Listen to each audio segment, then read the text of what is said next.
What is going on, guys? Today's video we have two microphones that we're going to be doing a sound test comparison on. So we have the Ampligame and the K658 microphone, $50 versus $100 microphone. We're going to be doing both sound tests. We're going to be doing consideration on which one's the best out of these two. These are both by Fifine. I'll be doing comparisons between different microphones in the future. So $50 versus a $50, $50 versus $200, $300, the Shure SM7B. First off, we're going to do a sound comparison test. So right now we're on the Ampligame, so we have it right here. As you can see, it's a very vibrant type of microphone. It sounds really good, has a really good noise cancellation in here. I do have a mini fridge underneath us, so if you're able to hear it or not, then that's really good if you're not able to hear it. Now the talking distance, it's really good on this microphone. I'm going to turn up the gain here. All right, so now we're going to go ahead and do the tabletop sound test. So we're going to be doing a little bit of shaking on the microphones with their full kit. So if you didn't do any modification or whatever, or if you didn't have a boom arm, this is what it would sound like. So we're going to go full gain on both microphones. We're going to see if it sounds good. So this is what it sounds like on the Fifine $100 microphone.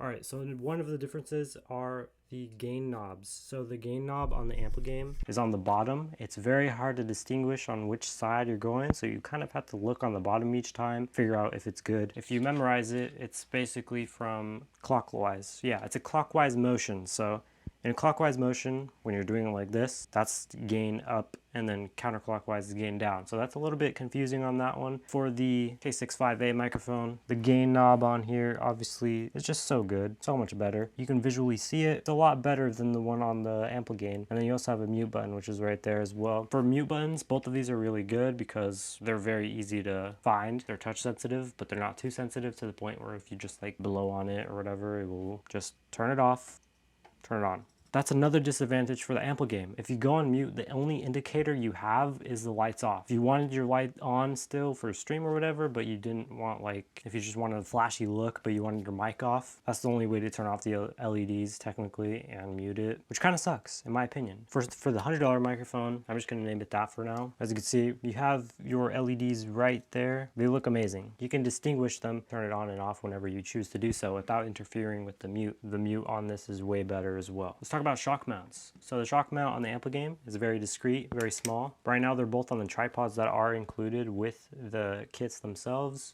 Okay, so the shock mount on the Ampligame, it's really good actually. It's very well built. It's made out of polycarbonate. This entire build is polycarbonate. As for the $100 microphone, I don't really like the shock mount. It's very ugly. Kind of looks like a UFO. One of those flying saucer type of toys that you raise your hand.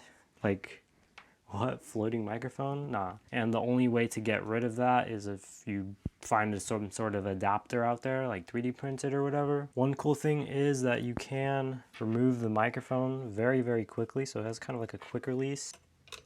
Unscrew it like that. And you can technically use it like this as well. It's very slim. If you can find an adapter that has this kind of thread or screw that just screws in like that, or you make your own, then this would be a really nice way to use your microphone as well.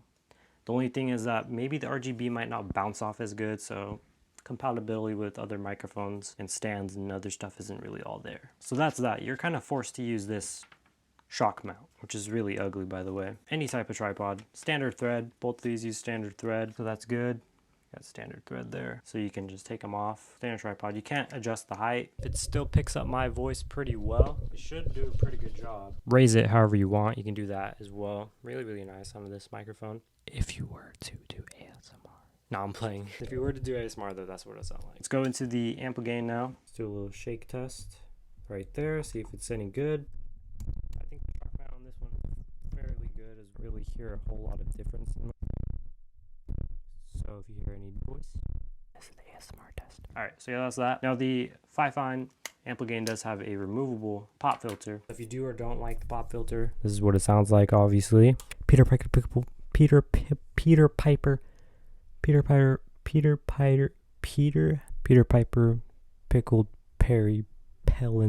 melons. I don't know. But yeah, that's a little P test, just so you know if it sounds any good. It's a TTSS. Yeah, so any popping, crackling, or anything, that's what it sounds like. We're gonna do the same thing without a pop filter, see if it does anything. Peter Piper pickled peppers. I don't know the actual saying. For the microphone itself, you probably could remove it, but it looks like it has a lot of work. the USB port placement. So this one on the Ampligame has it on the back of the device, routes like that. I find this one really good as well. Right there, as you can see. You can turn this if you want, but you can just place the USB port right there, like so. It also technically is the same exact position since they're in like this correct orientation, and that's where you talk. USB Type-C placements are really thought out and they're really good. Next, we're going to talk about build quality. So build quality, pretty obvious, but the $100 microphone obviously gets a bonus to this. It is way better because it has a aluminum design in here, or a metal design if you want to say. It's very nice. It's really well built. I love the way this looks. I love the build quality. Like just the microphone itself. The base is made of a polycarbonate and some rubber, same as the Ampligame. Just the body of the microphone it does have a really good weight to it as well. The knob, actual turning of it is very smooth. It's super responsive as well. You can easily do it with one finger if you wanted to. For the Ampligame, it's made of fully polycarbonate, except for this mesh. This mesh is made of like a thin sheet of metal. It's also made out of a metal. So it's pretty good for the budget option. Sound quality, like I showed you before, if you want to be the judge for that, you'll do that. I'll do a sound test from my other station over there with noise cancellation as well as overall performance if you were to do in a stream or whatever. All right, so now we're getting into the sound test slash background noise. All right, so now we're going at a recording on the Fifine Ampligame. Like I showed you before in a previous video, if you watch that, it peaks right around 15. It's getting to the yellow. It's not peaking, but it's really good high decibel. So this is what it sounds like at raw. It sounds really good. So now we're on the second setting for the air purifier with the background test. So you could be able to hear if there's any ambient sound or whatever. We'll be switching between this one and this one, so you'll be able to tell the difference between them. So this is the Ampligame. K658, Ampligame. K658. Ampligame, K658, Ampligame, K658. All right, now we're gonna go to the third setting. So now we're in the third setting. It doesn't really do a good job at this setting. I noticed for both microphones it kind of struggle, but the $100 mic is slightly better. Ampligame, K658, Ampligame, K658, Ampligame, K658. All right, so that's what it is. And now we're at the first setting. So you shouldn't be able to hear it at all for the first setting. One thing I noticed is that the shock mount on the $50 microphone doesn't really do a whole lot of job, as you've seen from the other table over there. Moving it, just any vibrations just makes the mic sound super bad. So shock mount is horrible on this one. Pop filter actually does a really good job. So I recommend keeping it on there. If you don't like the look of the filter, then you can use your own technically. But yeah, so it's really good that it comes with one. As for this, surprisingly, for it looking like a UFO like I showed you before, it works really good compared to this one. Probably not the best shock mount in the world. It comes with the actual microphone itself, but it does get the job done, so that's amazing. All right, so now we're on the K658 microphone. So if you want to hear if it sounds good, we're at full gain. Both of them were at full gain, just so you know. Usually microphones are good right around 80%, but I just wanted to show the full capabilities if you were to keep it at 100%. You don't have to get really close to be able to sound good. It just will sound really crisp. It's very clear, it looks good, and it just sounds good. Right now we're on the second setting. If you hear my voice more than the air purifier, then that means it's really good. We're gonna do it at a regular distance, see if you can hear me or not. Similar. Now we're gonna go to the third setting. All right, so now we're on the third setting. So if you can hear me more or the air purifier, just let me know. I'm at a decent volume right now. Right now we're peaking right around -3. If you can hear the air purifier or if you can hear me more, then just let me know. So third setting, air purifier. So that's what it sounds like. All right, now we're going on the first setting again. So this is what it sounds like.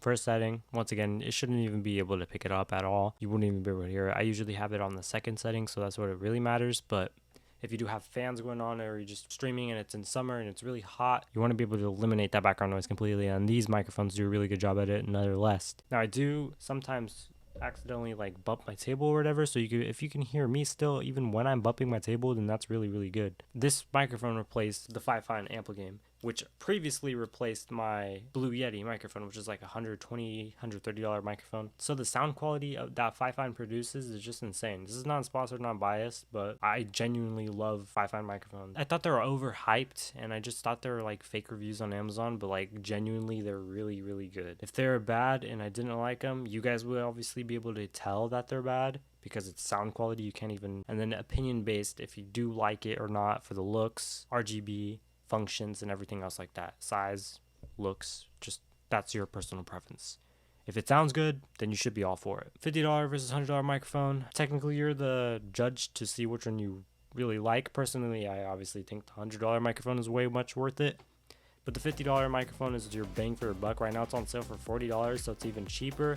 If you guys have any other microphone suggestions, let me know in the comments down below. I will check out as many microphones as I possibly can within this year. If you want to see one versus this one or one versus the Ampligame right here, check it out in the link in the description, and I'll see you guys in the next one. Thank you for watching. Links are in the description to buy.